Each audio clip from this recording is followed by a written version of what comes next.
जे विद्यार्थी मित्रांनो पोलीस भरतीला विचारलं रेल्वेचं एक्झाम्पल 10 सेकंदामध्ये कसं फुकट टाकायचं हे आता बघणार आहे बघा आपण. एका गाडीने नेहमीच्या तिच्या ताशी 60 किमी वेगाऐवजी ताशी 75 किमी वेगाने धावल्यास ती निर्धारित ठिकाणी 48 मिनिटे लवकर पोहोचते. तर तिच्या प्रवासाचे अंतर किती? ओके, प्रवासाचं अंतर आपल्याला काढायचं आणि कसं काढायचं हे आता आपण बघूया ह्याच्यामध्ये. ओके, आता तुम्हाला फॉर्म्युला माहित आहे की इथं बघा अंतर बरोबर इथं काय घ्यायचं फक्त वेग गुणिले वेळ. इथं काय घ्यायचं वेगांचा लसावी अंतर बरोबर वेगांचा लसावी गुणिले काय करायचे बघा वेळ करायची, गुणिले काय करायची वेळ करायची, तुमचं उत्तर येते. राईट. आता बघा काय करायचं, वेग किती दिला बघा हे तुम्हाला 60 आणि 75. वेग काय दिला 60 आणि 75. ह्यांचा लसावी घ्यायचा. ह्यांचा लसावी कसं घ्यायचं, दोघांनी ह्यांचा भाग घालवा, अतिसंक्षिप्त रूप द्या.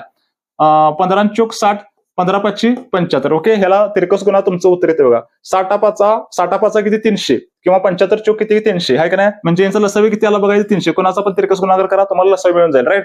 त्यानंतर वेळ किती मिनिटं बघा 48 मिनिटं लवकर पोहोचते. वेळ घ्यायची 48, तर ही मिनिटामध्ये ह्याला भागिले 60 करा म्हणजे काय होतं तासामध्ये होऊन जाईल आणि तुमचं उत्तर येते बघा. आता 6 6 पंचे 30. ओके, 48 गुणिले 5 आहे का नाही सांगा. 48 गुणिले 5 त्याच्या निम्म म्हणजेच किती बघा 24 आणि त्याच्यावरती 0. तुमचं उत्तराला 240 किलोमीटर आहे का नाही फुकून टाकणार. 10 सेकंदामध्ये तुम्ही असं काय करू शकता, फुकून टाकू शकता.